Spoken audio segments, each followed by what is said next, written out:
What's up, everybody? Welcome to another episode of Titletown Talk. I'm your host, Ian Ewing. Happy New Year. We are recording today, January 1st on Thursday in the morning. I hope you guys had a safe night last night and a happy New Year. What a year 2025 was. The Packers obviously didn't glaze themselves in glory the whole year, but there were moments that got us really excited about the future. And we will talk a little bit about that in today's episode. Forewarning, I'm a little bit sick right now. Maybe you guys can hear it in my voice, just a little bit plugged up. So bear with me today. I might stop and sniff a little bit. Might be slurring a little bit. Not feeling the greatest, but I wanted to get an episode out. On today's episode, we're going to do a little bit of a mashup style, kind of talk about a bunch of things at once. First thing we'll take a look at the Ravens game from this past weekend. Then we're going to cast it to hell where it belongs. Then we'll take a little bit of a brief look at the Vikings game this weekend, which essentially is a preseason game. Doesn't count for anything. And then we'll look at the playoffs coming up, potential matchups with the Eagles and the Bears. Who do we want to see? Why? All the above. And then what has to happen this weekend for that to occur. First, though, let's talk about a little bit of Packers news. There were a bunch of moves yesterday. I'm going to save you guys the long list and just talk about the big one. The Packers actually claimed former All-Pro Cornerback Trevon Diggs from the Dallas Cowboys. So the Cowboys placed him on waivers on Tuesday. If you guys don't know how waivers works, when a player is released during the season, they have to go through a waiver process. So essentially, if there's a waiver order based on record, I believe, and if a team with a worse record decides to put a claim in on Trevon Diggs, then they would get preference over the Packers. Now, the Packers were reportedly the only team that actually put a claim in for him. That doesn't mean that that was the only team interested. However, it probably was the case, because why would you want to pay the guy $500,000 for one game, right? If you're not going to go in the playoffs. And the Packers have the worst record of all the playoff teams. It also is possible that Trevon Diggs' agent, David Mulligetta, he said, hey, Trevon's only going to sign with the Packers, so don't bother claiming me or bother claiming him. So that's probably what happened if I had to guess. But again, you guys heard it correctly. Trevon Diggs is a former All-Pro. He's a prototypical Packers corner. So he's tall. He's 6'2", 195. He ran a low 4.4. He doesn't have a RAS score. He ran his 40 at his pro day. He went to Alabama. He has had an interesting career in the NFL. In 2021, like I said, he was an All-Pro. He had literally 11 interceptions that year. He returned 2 for touchdowns. He had 21 pass deflections that season. So 2021 version of Trevon Diggs is pretty damn good. Now, what a lot of people don't tell you is he also gave up 1,000 yards that year in coverage. So he's always been a guy who's been a little bit more of a big play guy, not necessarily a guy down to down who prevents pass plays and completions, right? But again, Packers are going to pay him about $500K this season in the playoffs. That doesn't really hit their cap. They don't pay additional money in the playoffs. I don't know how that works, to be honest, but it's only going to cost him $500K, essentially for 2 games at least, if not 3 or 4. We'll see. The good news is, though, there's no guaranteed money after this year. So if the Packers want to, they can cut him after this season and they won't have any dead cap. They don't owe him anything. If they keep him on the roster, he would be owed about $15 million. So the plus side for this signing is the Packers desperately need cornerback depth, both this year and next year. We found out that Nate Hobbs is going to be out the rest of the season. We saw Kamal Hadden, who I thought showed a lot of promise this year, especially in that Vikings game, the first Vikings game. He's now out for the season. So that leaves essentially Carrington Valentine, Keyshawn Nixon, and then Bo Melton, right? They also signed, I forgot his name, Shamar Bartholomew. I forgot his first name. Another cornerback. They also brought in Tyrone Simpson. I think that's his name. There were a couple smaller guys that they signed from the practice squad to the active roster. But again, from a depth standpoint, this is a big help. The one thing he has, and I said it before, guys, yeah, he gives up a lot of plays. This season, he's not been good, to be clear. But he's really athletic. He's a skilled guy, and he can take the ball away. He's got great hands. He's got really good ball skills. I think he's probably just as good as what we've seen from Valentine and Nixon lately. He's not going to be any worse, I'll tell you that. But the difference between him and those guys is the guy can catch the ball. Trevon Diggs can catch the ball.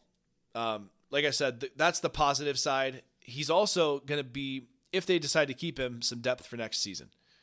So we'll see kind of how that goes. As far as the bad side goes, guys, last couple seasons he's been injured a lot. He's given up a lot of big plays, and he just really hasn't been good, to be honest. He has a perfect passer rating this season against him. The thing that I want to caution is the more casual football fans will see, oh, he's got an 82 rating in Madden. Or, hey, he had 11 interceptions in 2021. He must be good. He was good. We have not seen that version of him since 2021. So what we're hoping for here is a change of scenery in a much better scheme. He can be solid depth this season with an eye on maybe being a reclamation project in 2026. So I don't want to rub the salt in the wounds, but sometimes a scenery change can be good, especially on defense and cornerback position. I mean, you look at Eric Stokes this season, and this is what sucks. Eric Stokes has been the 4th best corner in the league by PFF on the Raiders this year.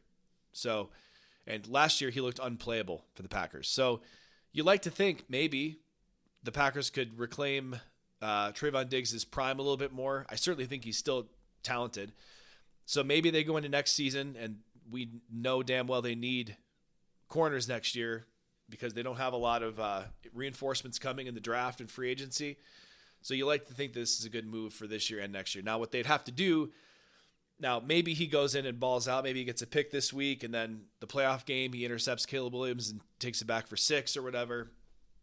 There's probably some world where this could happen, but they're not going to pay him $15 million next year. They're just not. So, again, don't get your hopes up for this. It's a really low-risk, high-reward type of move for Goody. It's really smart, and I think it was a good move for Goody to do it. All right, let's talk about that brutal, disgraceful Ravens game. Do we have to, Ian? Do we have to talk about the Ravens game? Ugh. Going into the game, I knew the Packers would probably have a hard time stopping Derrick Henry. I didn't expect that Derrick Henry would rush for 200 yards and 4 TDs. The Ravens absolutely assaulted the Packers' defensive line. It was criminal how bad the Packers' defensive line was. That's also, and going forward, this is a problem, that put a big target on the back of the Packers' defense. Whoever they play next week, whether it's the Eagles or the Bears, and we'll talk about this in a little bit, they're going to have a target on the Packers' defensive line.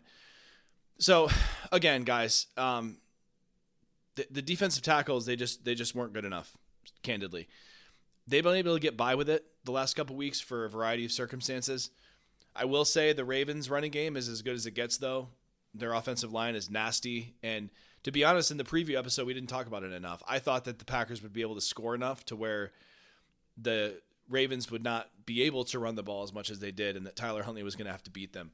Just wasn't the case, guys. They essentially played keep away the whole game, and they were able to dominate on the ground. Now, again, going forward, whether it's Bears or Eagles, they're going to see Derrick Henry in this game, dicing up the Packers defense, and they're going to try to repeat it. Now, do I think the Packers defense is this bad? I do not. But again, it happened. Packers lose the game 41-24, and they were able to cut it to 27-24 in the third quarter. So I did think that they fought back pretty hard there, and really it was all in the back of Malik Willis, which we'll talk about in a second. But when the defense needed it most, when it was within the 3-point game, Baltimore just went back down and scored right away. So, and they made it 34-24, and then the Packers couldn't get another stop. Derrick Henry runs it for a touchdown, and then it was just the game was over at that point. Now, there were some positives that we need to talk about. Let's start with Malik Willis. Before we do that, I thought Jordan was going to start in this game. You guys heard me in the preview episode. I was pretty certain that he was going to play. It sounded like he was trending that way the whole week, and then he just wasn't able to clear it in time. I don't know this for sure, but if the game was on Sunday, I think there's a good chance he would have played. Now, he still hasn't cleared this week, but it's because he doesn't have to, I don't think. So, and I don't know the ins and outs of this, so I don't want to spend too much time on it. But do I think the game would have been different if Jordan Love played? Maybe. I highly doubt it, though. I saw somebody on Twitter talking about, well, if Jordan was playing, they wouldn't have had those turnovers, which might be true. Maybe not, though. Jordan certainly has turned the ball over before, but I want to just shout out Malik Willis. He had a 96 PFF grade.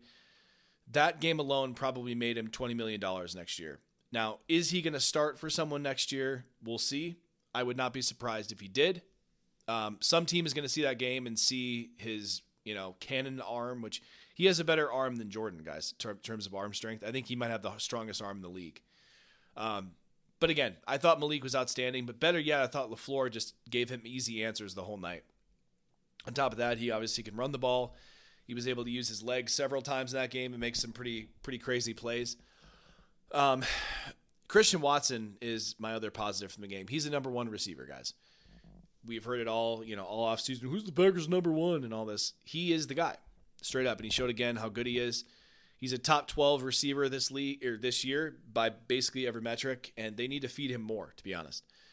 Jordan Morgan, this is his second good game in a row. He was PFF's highest graded offensive lineman this last week. LaFleur shouted him out for how well he played in this game. He's the starting left tackle next season. And I will tell you guys this, and I've said it on some other episodes, Jordan Morgan being good and Anthony Belton being good at guard and tackle. Left tackle for Jordan Morgan, Anthony Belton right guard, is going to be very important to their success in 2026. If they're not good, that's going to be a big problem because they do not have money, nor do they have draft assets to find, they could get lucky and draft somebody in the 5th round like they did Zach Tom or whatever. I think he was 4th round, but that could happen. I'm not saying it won't or couldn't, but you can't bank on it. So seeing Jordan Morgan play well these last 2 games at tackle is a massive positive for the Packers. LVN, Lucas Van Ness, played really well in this game. It was probably his first full game back in terms of snap count. He did have an 80 PFF grade, 3 pressures. I thought he was in the backfield the whole night, and that's a really good sign for this season and going forward. LVN is probably going to be the starting edge opposite of Micah next season. It's not going to be Rashawn Gary. Rashawn Gary played terrible in this game, as we'll talk about in a second. The other positive was the Packers did have 14 pressures in this game, and Baltimore only dropped back 16 times. So they were able to get pressure on Tyler Huntley, and the Ravens' offensive line is very good. I actually think I'm pretty convinced that this is true. The Packers are not going to have a hard time stopping the passing game as much as it is the running game. I don't think that this is going to be where they're just going to get diced up like they did last season. I think that Halfley's going to be able to scheme up enough pressure with the guys they have to where that's going to be enough. Now, the problem in this game was they got 14 pressures and 16 dropbacks, yes, but it was only 16 dropbacks. When you have a team that handed the ball off 50-plus times like the Ravens did, that doesn't matter, right? And that's going to be, again, the game plan for the Eagles and the Bears, whoever they play. The negatives, right, you could maybe put this in the positives, right? The Packers didn't punt in this game. They moved the ball the entire game. Now, they did have the turnovers, right? They had the fumble, the miss on 4th down, the botched snap, right? There were a bunch of things you could point to in this game, but again, they didn't punt. They moved the ball the whole game. The Packers' offense was not a problem in this game. Now, that's 0-3 this. So the Packers didn't punt in a game 3 times this season. They went 0-3. That's crazy. And that's where it's like, and we'll probably talk about this at the end of the season, right? How unlucky this season was for the Packers. The Packers have not had any benefit of luck at all. Yeah, some of this is skill, right? Especially this game, like the defense played horrible, right? But I have to say, not punting in a game 3 times is pretty impressive. So it's like, you think you could win one of those games, right? If you did, you probably would have won the North. So it just sucks all around, right? Another negative, the running game was non-existent in this game. Now, obviously, part of it is because they fell behind. But the run blocking early was really bad. Josh Jacobs I don't even think he should have played in this game, and he didn't play much, to be honest. But it has to be better going forward. The Packers cannot win games in the playoffs with Jordan throwing it 40 times. They have to be able to run the ball at least enough to keep them off balance, right? The run defense, my God. I mean, that was the worst part of the game. I don't even know why I didn't put this first on the list, but I haven't seen run defense that bad since the Raheem Mostert 49ers game a few years ago. This was just like there was no contact before 5 yards. The Ravens offensive line was pushing the Packers defensive line 5 to 10 yards back every play. So when LaFleur was asked about it, and we'll probably hear today, I wish I could have recorded this after, but Halfley's probably going to talk to the media today, and I cannot wait to hear what he says. You guys should tune into that. Just go to Packers.com or the Packers page on YouTube. You should be able to see it on there.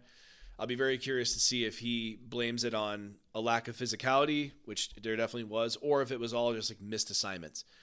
It seemed like when LaFleur was talking about it, people were just in the wrong spot. There was a lack of give a shit. Pardon my French if there's children around. LaFleur seemed as shocked as anyone. And again, the defensive tackles were brutal, but Quay Walker was bad too. He had a 33 grade in this game. I thought he was cheeks. He was so bad. And it wasn't, he actually had a good tackling grade. He didn't really miss any tackles, but like it was the fact that he just was never in the right spot. He was, hitting the wrong gap every time. I almost felt like he just didn't know where he was supposed to be, which is wild because Quay's actually played well this year. This game was so bad from Quay that I wonder if this is enough to not re-sign him. And I haven't been so sure that they should re-sign him the whole season. We'll talk about this more in the offseason, and we'll see this week, Tyron Hopper, if he plays in his spot. But this was a horrible game from Quay Walker. Rashawn Gary, man, what a negative. He has just been so bad lately. And I think this game sealed his fate that he will not be back next season. The only way that he would come back is if the Packers somehow convince him to take a pay cut. If he were to be, a $7 million a year guy where he's a really good run defender, he offers some upside on passing situations, offering sort of a different rusher to Micah, right? Because Micah's a speed rusher. Rashawn's more of a speed to power guy. That would be worth it to me, but his contract, guys, is like in the 20s next year, $20 million. There was a play in this game where he was getting blocked out of the play by a backup receiver. I'm sure you guys have seen the clip by now. It was really bad from Rashawn Gary. And again, I think there's been some positives. He actually played well in the Bears game last week, I thought. I think personally, and I've said this on I think I've said this on episodes and I've told people this. I think that Rashawn is just like really out of shape. If you guys go and look at him, in 2021 was his first really good season, was his breakout season.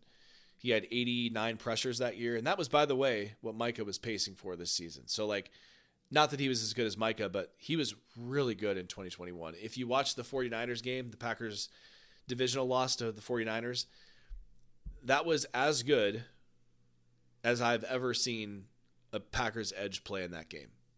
That was how good he was in the playoffs specifically. So, but he looked lean. He looked fast. He didn't look like he does now. He just looks so slow. It's like he's walking with bricks on his feet. And I'm not trying to dog the guy, right? This is a guy we're paying to be an elite player, and he just isn't. So it's sad, and I don't want to pile it on. The dude's getting so much hate on social media, and a lot of it's for effort, and it's hard to disagree with what I've seen, but, how is Dale on the couch supposed to talk about someone's effort on the field? Like, come on, let's not dog the guy's effort. It's our perception. Maybe there's more going on than we thought. LaFleur was asked if he had an injury this week that has been holding him back. LaFleur said no, but LaFleur's not going to tip off the other team that he's dealing with an injury. That can give an upside to another player on the other side. I think he's probably dealing with an injury, and on top of that, he's just out of shape. He just looks, I don't want to say fat because that's not true, but like he just doesn't look as lean and as fast as he did in previous seasons. And in 2023, when he came back from his ACL surgery, he was blowing it up the first couple weeks. He had like 17 pressures the first two games, and he only played like 28 snaps, something crazy like that. He had trained that entire offseason to come back from the ACL. I think he was just in really good shape, and I think he's just not in good shape at this point. So maybe I'm wrong. I hope he proves me wrong, but I don't think he's going to be back next season. That begs the question, the Ravens game. We'll kind of end it there. Do I feel worse about the Packers in the playoffs than I did going into the Ravens game? I do. How can you say no, right? But do I think this is catastrophically different than it was before? No, I don't. If the Packers are going to make a run at the Super Bowl this season, it's going to have to be because of their ability to score points and be efficient on offense. Simple as that. We saw it in this game, right? I said earlier, these guys did not punt. Malik Willis put on a show. These receivers were awesome.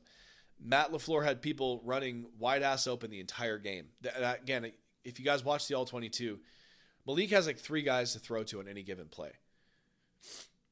If the Packers make it to the Super Bowl, it's going to be because of this offense. And it's going to be because Jordan Love led them there, not Malik Willis, which, again, I'm not going to get into the Malik versus Jordan stuff, but you are quickly dismissed as not knowing football if you think that Malik is better than Jordan. I'm just going to leave it at that. I didn't expect that the run defense would be this bad after they lost Micah. I thought that it would be bumpy, right? But to give up 41 points to a backup quarterback, all knowing the whole time that they were going to run the ball down your throat, was just really discouraging. But again, they were never going to win the Super Bowl this season because their defense was good. So I'll just leave it at that. They just don't have enough bodies on the defensive line, right? And that's what happens when you lose Devontae Wyatt and Micah Parsons. And I have to stress enough, if you guys have not figured it out yet, losing Devontae Wyatt and Micah Parsons was a huge loss. That's a first-round pick and a, defensive player of the year. And Devontae Wyatt is very good. And if he's healthy next season, the whole year, we will notice it, and he's going to make a big impact. But they just don't have the bodies. And then we talked about in the previous episode, against the Bears, I thought Jordan Riley, the new 97, played really well in that game. And then he literally ruptures his Achilles in this game. Kamal Hadden, their cornerback depth, somebody that you could get on the field and see what he could do, right? He breaks his leg. Nate Hobbs breaks his knee, right? It's just the amount of injuries. It's crazy. They IR'd 5 more guys in this game. It's just insane to me how bad the Packers' injury luck is this season. Now, we'll see how this goes in the playoffs. I do think that Hathaway can dial this in a little bit. And if you can hold teams to, 24 points, I think the Packers can score more than that in any game, especially who's left in the postseason, minus maybe the Eagles. But I like the chances of the defense to play better than this. I'm not saying they're going to win any games for the Packers, but we'll see. All right, let's preview the Vikings game a little bit. This game this weekend, right? The Packers losing last week. I know I talked about it already on the last week's episode, but basically the Packers are locked into the 7th seed for the 3rd season in a row. So no matter what happens in this Vikings game, no matter what happens outside of this game for the Packers position in the playoff does not change. So this is a chance for the Packers to rest some key guys, some key starters. And I would say more importantly, look at some of the depth that they have for this year and next. So as far as who should sit in this game, let's kind of talk about the offense. Zach Tom's not going to play. I guarantee you that. Jordan Love, I don't think is going to play either. Josh Jacobs sure as hell is not going to play. Those are the 3 guys I know for sure that will not play. I would also sit Christian Watson. For God's sake, don't let him go in and tear his ACL again. And then I would also sit Jaden Reed. You always have to be concerned when a guy has played 6 games or whatever it is for Jaden Reed, and he missed 2 months. I would be concerned about him hurting himself in a meaningless game. So I want to see Reed and Watson sit in this game. I do not want them to play. So receiver, I know Wicks is dealing with a concussion, but I want to see a lot of Wicks, Savion Williams, Matthew Golden. Now, whoever they sit on the offensive line, that's going to be interesting, right? I think we'll see Belton and Morgan for sure. I would get a look at Jacob Monk at center because you got to know what you have there too, because if he's even decent, he plays well in this game, you got to think that might have an impact on what they do in the offseason. Donovan Jennings, he also could get in the game. I think they should play Darian Kennard at guard a little bit in this game as well. I think they're going to have some guys rotating in and out. I think Rasheed Walker's going to play the whole game. I really do. The only guys in the offensive line who need to sit is probably Sean Ryan and obviously Zach Tom. Now, quarterback is what's interesting. I cannot get a feel for how they're going to play the quarterback position in this game. So Malik Willis, I think, is going to be healthy to play. LaFleur said he was limited yesterday. We'll see what happens here on Thursday. But the Packers did sign Desmond Ridder to the practice squad. If you guys don't know who Desmond Ridder is, the Falcons drafted him in like the 5th round or something like that a few years ago. Ridder's actually, he took Cincinnati to their first playoff ever. He's actually a pretty good backup in my opinion. I think he had a high ceiling or a high floor, I should say, not high ceiling, when he came out as a guy who could manage a game. He did beat the Packers in 2023, the Falcons game in the 2nd week of the season. So he can play. But I do think he's not, I think he's probably going to be the 3rd quarterback in this game. So I would guess it's going to be Malik Willis playing the first half, and then we see Clayton Tune in the second half. But the amount of time we see Malik will make me feel different about how this game is going to go. But Jordan is not going to play, nor should he. I'd be shocked if he did. On defense, they should sit LVN. I could see that maybe they play him, but he's still nursing that foot injury. I would not play him in this game. I think we're going to see a lot of Enigbare, Barron Sorrell, and then hopefully we see the debut of Colin Oliver. He's their edge defender they got. He's sort of they drafted him as a situational pass rusher. I think that overall, right, there's a lot of guys I'd like to see. Warren Brinson at defensive tackle. We're going to see Stackhouse. And then the Packers did also re-sign Jonathan Ford. If you guys don't know who he is, the Packers drafted him in 2023, I believe. He's kind of bopped around some practice squads. But he's a big body. He has reportedly improved a little bit but he's not on a team for a reason, so he's not going to be a big game changer. Linebacker, you do not play Edgerrin Cooper. You sit him. Please sit Edgerrin Cooper. I don't care as much if they sit Quay or not. I would say probably sit him because I do think he's important, especially as a blitzer. Get a big look at Tyron Hopper and Isaiah McDuffie at linebacker. I want to see a ton of Hopper. And then at safety, you play Oladapo, you play Jonathan Baldwin, who they just signed back to the active roster, and you do not play Evan Williams and Xavier McKinney. And you sure as hell don't play Javon Bullard either. Corner is interesting. I do wonder if we see Trevon Diggs in this game. I think it's a fair guess to say he will play, or at least to be available. I don't think that Keyshawn Nixon or Carrington Valentine are worthy of sitting out, but they kind of have to, because if either of them get hurt, they're screwed. I'd love to see Bo Melton play corner for the first time. And then, like I said, Shamar Bartholomew. They also signed, like I said, Jonathan Baldwin is more of a slot guy. I do wonder if they call up another corner, but just from a sheer numbers perspective, I think Valentine and Nix are going to have to play. So we'll see. Either way, the defense is going to be playing Max Brosmer, probably. J.J. McCarthy still dealing with a hand fracture. I think they would like McCarthy to play, but just kind of reading Kevin O'Connell's language, he said, well, JJ's not going to play unless he's 100%. There's no way this hand fracture is 100% yet. So I think that was kind of a wink and a nod that it's going to be Brosmer. Max Brosmer, however you say it, he went to University of Minnesota. I was told all season from Vikings fans, they should be playing him. He's really good. He's been awful. He had 6 net passing yards last week. And his first start came against the Seahawks. It was right after the Packers game for the Vikings, and the Seahawks completely killed the guy. So I don't anticipate the Vikings scoring a lot of points, even against the Packers backups, but we'll see. That's why I think there's still a chance the Packers can win this game, especially if Malik plays. I've heard a lot of different opinions on how the Packers should handle this game. Maybe it's the rest versus rust conversation. I think this should be treated as a pseudo preseason game, and I think that's what they're going to do. No matter what choice Matt LaFleur makes, it's going to be the wrong one, right? If the Packers go into Chicago or Philly, they play like Dookie, he's going to get blamed for not playing his starters for this game. That's just how it's going to go. But if the Packers play their starters and another person gets hurt, remember, they just put 4 more guys on a season-ending IR, then he's going to be called an idiot for playing them. It doesn't matter who they lose at this point. They're down to guys they just signed yesterday, right? They can't afford to lose more guys. So it's a lose-lose unless the Packers win. He's either going to look really dumb or really smart. He's not going to be able to win regardless in terms of the public opinion. I don't want to steal this from Andy Herman on the Pack a Day podcast. I heard some other people say it too, but this game, you just focus on getting healthy, and then you go into the playoffs in next week, by the way. It's next week already. And you just play it like it's a brand new season. That's all you got to do.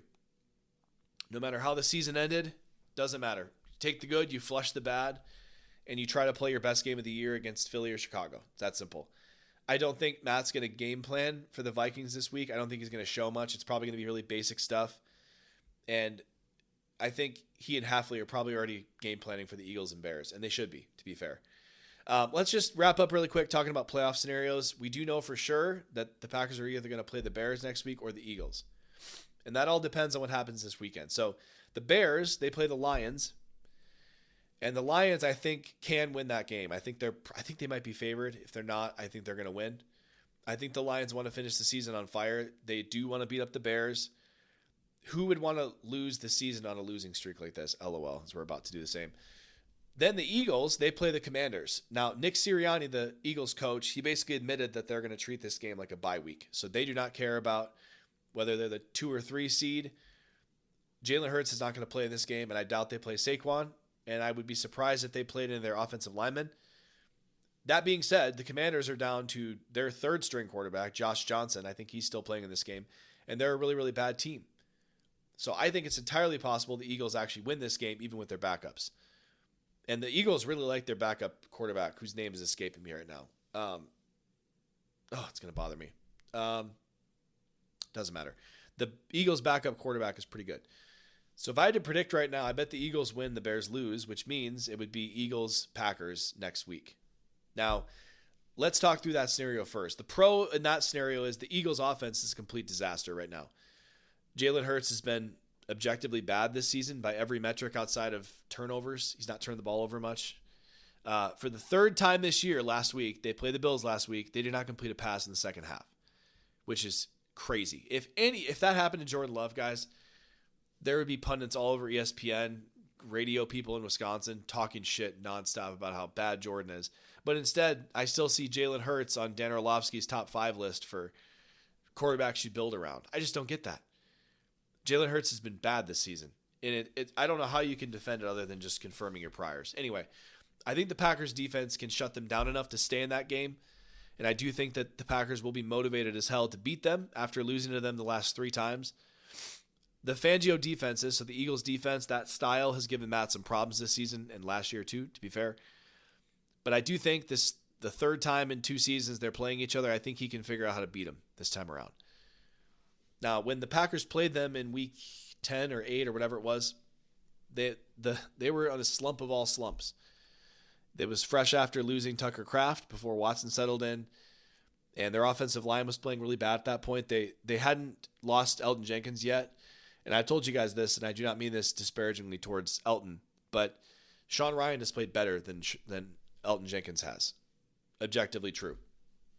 And Anthony Belton has settled in nicely at offensive guard. It was Jordan Morgan playing guard last time, and he was getting completely dominated in that game. Belton will play better. I do not think that will be the Packers are going to score more than 7 points against that defense again. I can promise you that. I think they can beat the Eagles. No one is going to give the Packers a chance in that game. If they lose 3 out of 4 games or 4 in a row, depending on what happens this week, no one's going to give the Packers a chance. Just with losing Micah, with how the last 3 games have gone, no one's going to pick them. And traditionally, they have gotten up for those games and fought like hell. So I think they're going to go into that game with their hair on fire, ready to prove people wrong. So I'm not afraid of that Eagles team. Now, would I pick the Packers in that game? I probably would not. If it was at home, I would. But that doesn't mean that the Packers can't win that game. I'm certainly not afraid of them. They're not the team they were last year, that's for sure. But what if it's the Bears, Ian? In all likelihood, it will be the Bears. I think that I'm in the minority of people that think it's going to be the Eagles. The Bears just gave up 42 points to the Niners and Brock Purdy. Their defense has been objectively terrible this whole season. If they do not get turnovers, they're screwed. And we saw it in both games against the Packers, right? The Packers moved the ball the entire game. And one of them was with Malik Willis, where they didn't even punt. So I have zero concern that the Packers can move the ball on this Bears defense. But where I'm worried about in that game is that the Bears run game is probably going to eat them alive. Now, the Packers should have won the last game against the Bears, yes. But the Bears averaged almost 6 yards a carry. And there were really no points where the Packers actually stopped the run, like I've seen people talk about. It just felt like the Bears got out of their game plan a little bit. They only ran the ball 25 times in that game. If I were the Bears, I would have ran 35 times. I think the Bears' offensive line, interior specifically, can move the Packers' defensive line and make things really hard. That said, I cannot see the Packers losing to the Bears unless the wheels fall off on offense. So who do I want more? I think the odds are the Packers are going to be underdogs in both games, even the Bears game. But the Bears' defense is the weakest unit of the 2 teams that they could play. And the Packers' offense, in my opinion, is playing better than the Bears' offense and the Eagles' offense. So that's why I want the Bears. Now, if the Packers lose to the Bears, we will never hear the end of it from Bears fans, and that's probably how it's going to go anyway, for being honest. Really quick on the playoff field. I want to just hit this really quick. This is the most wide-open playoff field that I can remember. Last year it was very clear that it was going to be the Eagles or the Lions in the Super Bowl. There really wasn't much of a contest at that point. The Eagles were playing outstanding at this point last season. But every team this season has a fatal flaw, and that's why it burns and hurts so much that the Packers are coming into this postseason with so many injuries, really. If Micah was healthy, and even if Micah was healthy and everybody else was still hurt, I think the Packers would be the Super Bowl favorites. The Rams showed their asses on Monday night against the Falcons. I've long thought the Rams defense is a bit overrated and leaky. Now they don't have Devontae Adams on offense. That hurts. And he will be back for the playoffs.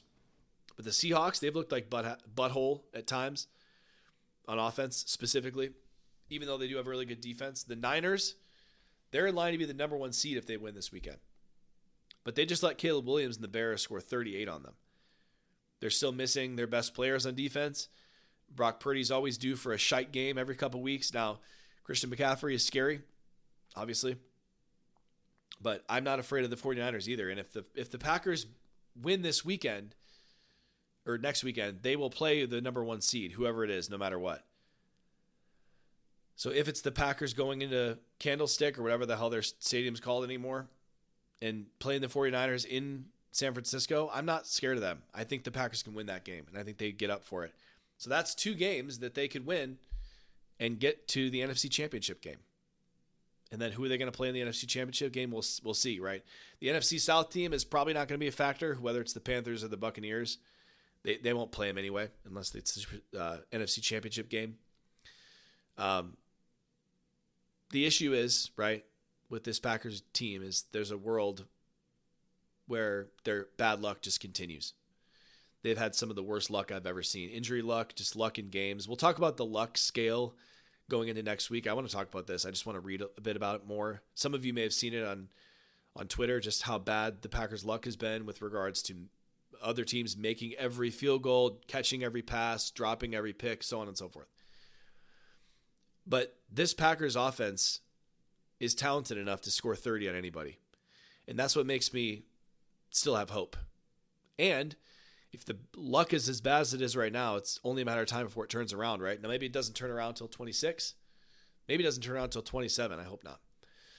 But Jordan, prior to his concussion, was playing at an MVP level, and I do wonder with Stafford's fall off if that didn't happen, where Jordan would be, especially if he never threw that pick to Pat Surtain in the Broncos game.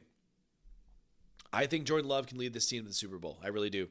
He's one of the few quarterbacks in the NFC that have the talent to do it, where he can put the team on their back, or team on his back. Stafford can do it, and I think Jordan can do it. So we'll see.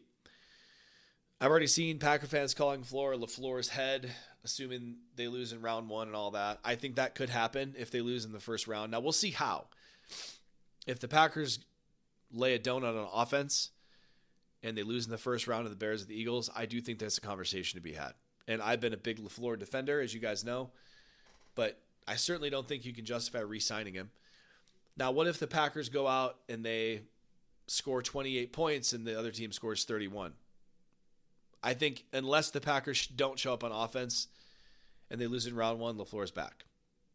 But we'll see. We don't want to chalk it up yet.